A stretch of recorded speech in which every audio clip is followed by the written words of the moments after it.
जय श्री कृष्णा दोस्तों, एक बार फिर से हमारे चैनल में आपका हार्दिक स्वागत है। आपसे विनती है, अगर वीडियो थोड़ी भी अच्छी लगती है तो प्लीज़ लाइक कर दिया करें, और अगर चैनल में नए हैं तो चैनल को ज़रूर सब्सक्राइब कर लें और बेल आइकन को भी ज़रूर प्रेस कर लीजिएगा। आज हम बात करेंगे भाद्रपद मास शुक्ल पक्ष की अष्टमी तिथि पर आने वाले उस शुभ दिन की, जिसे हम राधा अष्टमी कहते हैं। यह वही दिन है जब हमारी प्रिय श्री राधा रानी का आविर्भाव हुआ था। राधा रानी केवल श्री कृष्ण की प्रिय सखी ही नहीं, बल्कि उनकी अतरंगा आह्लादनी शक्ति हैं। कहा जाता है, श्री कृष्ण तक पहुँचने का मार्ग केवल राधा रानी के चरणों से ही होकर जाता है। आज हम जानेंगे राधा अष्टमी की पूजा विधि और महत्व, साथ में सुनेंगे राधा अष्टमी की कथा। शास्त्रों में वर्णन है कि यदि कोई भक्त राधा अष्टमी का व्रत श्रद्धा और नियम पूर्वक करता है तो उसके जीवन के असंख्य पाप क्षण भर में नष्ट हो जाते हैं।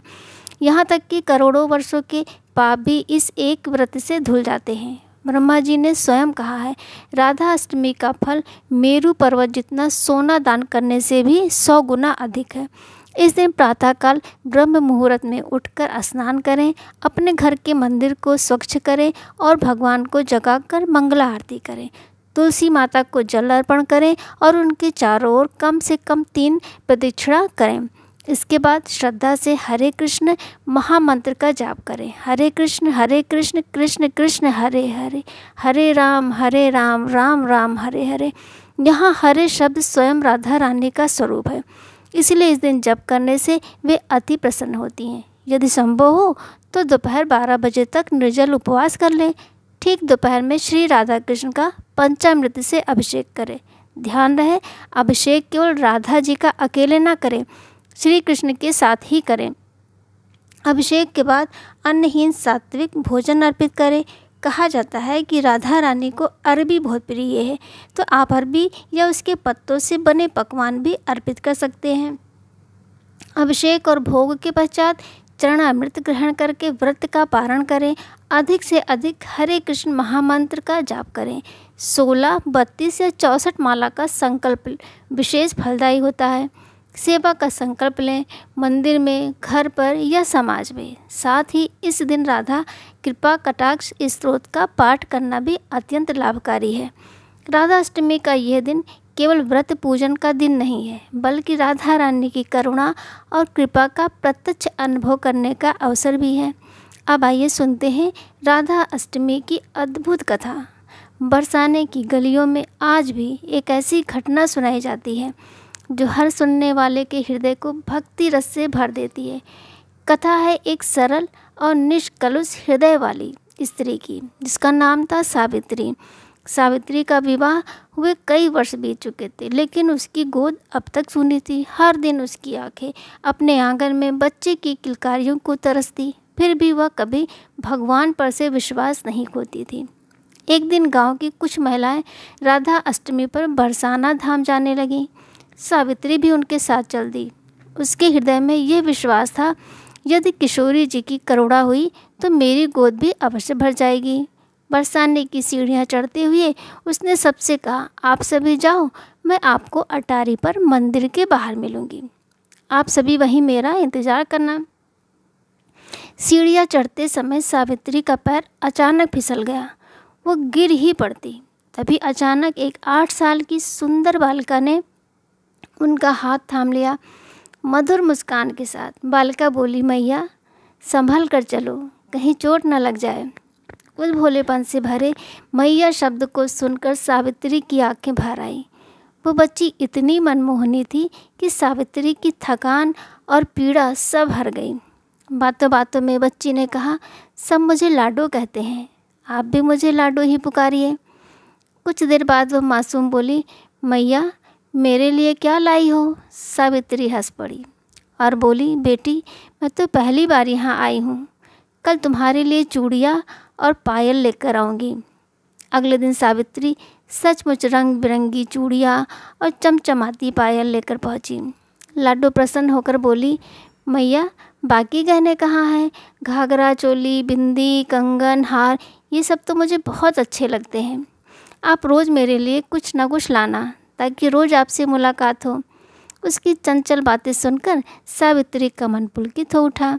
वो रोज़ उसके लिए कुछ ना कुछ लेकर आने लगी, कभी कंगन, कभी मेहंदी, कभी माथे का टीका। कुछ ही दिनों बाद लाडो अपने साथ एक श्यामल बालक को भी लाई। उसके घुंघराले केश, तीखे नयन नक्श और मुख पर मोहक मुस्कान देखकर सावित्री मंत्र मुग्ध हो गई। लाडो बोली, मैया ये मेरा सखा है, कल आप इसके लिए भी कुछ लेकर आना। सावित्री ने अगले दिन उसके लिए सुंदर धोती, कुर्ता और मोर पंख वाला मुकुट खरीदा और लाकर बच्चों को दिया। अब सावित्री बोली, लाडो देख, मैंने तुझे और तेरे सखा को भी सब चीज़ें लाकर दी, पर तूने मुझे कभी कुछ पहन कर तो दिखाई ही नहीं। मैं भी तो देखूं कि तू पहन कर कैसी लग रही है। मैया कल राधा अष्टमी है, कल सब पहन कर दिखाऊंगी। ये कहकर दोनों बच्चे चले गए। मंदिर में दर्शन कर सावित्री भी चली गई। फिर आया राधा अष्टमी का दिन। बरसाना धाम भक्ति रस में डूबा हुआ था। हर ओर चारों तरफ राधे राधे के जयकारे गूंज रहे थे। सावित्री भी उत्सुक मन से मंदिर पहुंची। पट खोले गए तो वह आश्चर्य से जड़ हो गई।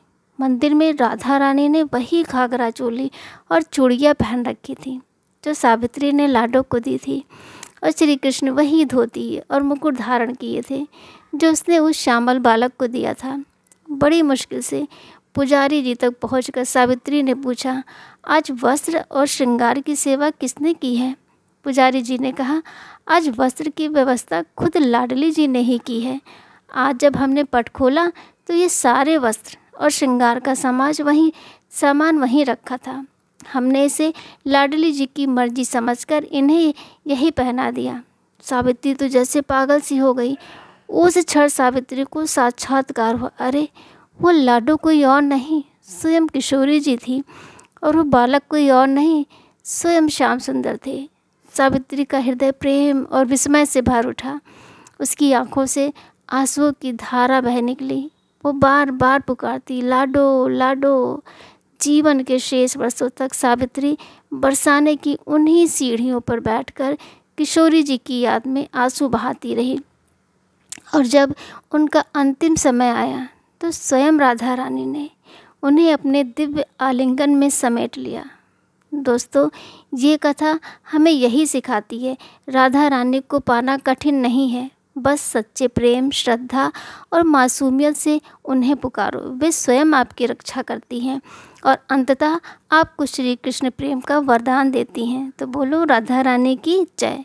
दोस्तों, आपको मेरा आज का वीडियो पसंद आया है तो वीडियो को लाइक कर दीजिए, परिवारजनों के साथ, दोस्तों के साथ शेयर कीजिए और मेरे चैनल को सब्सक्राइब करना मत भूलिए। मिलते हैं अगले वीडियो में, तब तक स्वस्थ रहिए, सुरक्षित रहिए और अपना बहुत बहुत ध्यान रखिए। तब तक के लिए जय श्री कृष्णा दोस्तों।